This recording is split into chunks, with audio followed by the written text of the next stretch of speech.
ಮತ್ತೊಂದು ಸಂಗತಿ ಅಂತ ಅಂದ್ರೆ ಈ ನಮ್ಮ ಮೆಟ್ರೋ ಟಿಕೆಟ್ ದರ ಏರಿಕೆಗೆ ತಾತ್ಕಾಲಿಕವಾಗಿ ಬ್ರೇಕ್ ಬಿದ್ದಿದೆ. ದರ ಪರಿಷ್ಕರಣೆ ಶೀಘ್ರದಲ್ಲೇ ಆಗಬಹುದು. ಅದಕ್ಕೆ ಸಂಬಂಧಪಟ್ಟಾಗಿನ ನೂತನ ಸಮಿತಿ ರಚನೆ ಆಗೋ ಕಾರ್ಯವೂ ಆಗ್ತಾ ಇದೆ. ನೂತನ ಸಮಿತಿ ರಚನೆ ಆದ್ಮೇಲೆ ದರ ಹೆಚ್ಚಳದ ಭವಿಷ್ಯ ನಿರ್ಧಾರ ಆಗುತ್ತೆ. ಸದ್ಯ 5% ದರ ಏರಿಕೆಯನ್ನ ತಾತ್ಕಾಲಿಕವಾಗಿ BMRCL ಕೈ ಬಿಟ್ಟಿದೆ. ಆದ್ರೆ ಟಿಕೆಟ್ ದರ ಏರಿಕೆ ಮಾಡಬೇಕಾದಂತ ಅನಿವಾರ್ಯತೆ ಇದೆಯಂತೆ. ಹಾಲಿ ದರ ನಿಗದಿ ಸಮಿತಿ ಶಿಫಾರಸು ವಿರುದ್ಧ ಬಿಜೆಪಿ ಧರಣಿ ಮಾಡ್ತಾ ಇದೆ. ಹೀಗಾಗಿ ನೂತನ ದರ ನಿಗದಿ ಸಮಿತಿ ಶೀಘ್ರದಲ್ಲೇ ರಚನೆ ಆಗುತ್ತೆ. ನೂತನ ದರ ನಿಗದಿ ಸಮಿತಿ ರಚನೆ ಬಳಿಕ ಅಂತಿಮ ತೀರ್ಮಾನ ಅನ್ನುವಂಥದ್ದು ಗೊತ್ತಾಗ್ತದೆ. ಸದ್ಯದ ಮಟ್ಟಿಗೆ ಗ್ರಾಹಕರಿಗೆ ಇದೊಂದು ನೆಮ್ಮದಿ ಸಂಗತಿ. ಬಟ್ ಗ್ರಾಹಕರು ಅಂತಾರೆ ಪ್ರಯಾಣಿಕರಿಗೆ ಹೇಳ್ತಾ ಇರೋದು. ಬಟ್ ಇಲ್ಲಿ ವಿಷಯ ಅಂತ ಅಂದರೆ ಈ ಕಳೆದ ಬಾರಿ ಎಲ್ಲ ನೀವು ಬಾಯಿಗೆ ಬಂದಂಗೆ ಮಾಡಿ ಇರಲ್ಲ, ನಿಮ್ಮಿಷ್ಟಕ್ಕೆ ತಕ್ಕಂಗೆ 100% 71% ಅಂತ ಅದು ಪರಿಷ್ಕರಣೆ ಆಗಬೇಕು ಅನ್ನುವಂಥದ್ದು ಇಲ್ಲಿ ಪ್ರಯಾಣಿಕರ ಒಕ್ಕೊರಲಿನ ಮನವಿಯಾಗಿದೆ. ಮನವಿ ಜೊತೆಗೆ ಆಗ್ರಹ ಅಂತಲೂ ಅಂದ್ಕೊಳ್ಳಿ. ಯಾಕಂತಂದರೆ ಭಾರತದ ಇನ್ನಿತರ ಎಲ್ಲೂ ಕೂಡ ಇಲ್ಲದೆ ಇರುವಂಥ ಮೆಟ್ರೋ ಪ್ರಯಾಣ ದರವನ್ನು ನಮ್ಮಲ್ಲಿ ಯಾಕೆ ಏರಿಸಿದ್ದೀರಾ ಅನ್ನುವಂಥದ್ದು ಪ್ರಶ್ನೆ.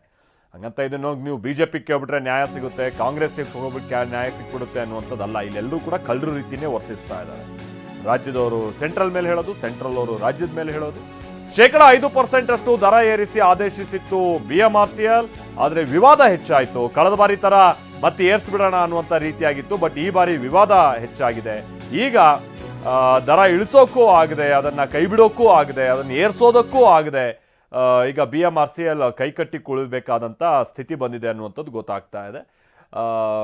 ಈಗ ಯಾರ್ಯಾರ ನಾಟಕಗಳು ಏನೇನು ಅನ್ನುವಂಥದ್ದು ಗೊತ್ತಾಗ್ತಾ ಇದೆ. BJP ಏನು ನಾಟಕ ಮಾಡ್ಕೊಂಬಂದಿದೆ ಈ ವಿಚಾರವಾಗಿ, ಕಾಂಗ್ರೆಸ್ ಏನು ನಾಟಕ ಮಾಡ್ಕೊಂಬಂದಿದೆ ಈ ವಿಚಾರವಾಗಿ. ಈಗ ಜನರ ಮುಂದೆ ಇವರೆಲ್ಲ ಬೆತ್ತಲೆ ಆಗೋಗ್ಬಿಟ್ಟಿದ್ದಾರೆ. ಈಗ ಕಂಪ್ಲೀಟ್ಲಿ ನೇಕೆಡ್ ಇವ್ರು ಹೇಳ್ತಾ ಇದ್ದಂಥ ಸುಳ್ಳುಗಳು.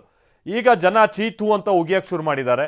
ಬಾಯ್ಕಾಟ್ ಮೆಟ್ರೋ ಅನ್ನುವಂಥ ರೀತಿಯಾದಂಥ ಅಭಿಯಾನಗಳು ಶುರುವಾಗ್ತಾ ಇದೆ.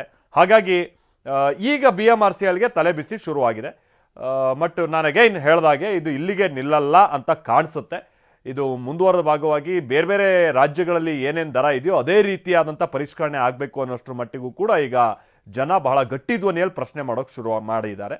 ಎಲ್ಲಿಗೆ ಹೋಗಿ ನಿಲ್ಲುತ್ತೆ ನೋಡಬೇಕಿದೆ.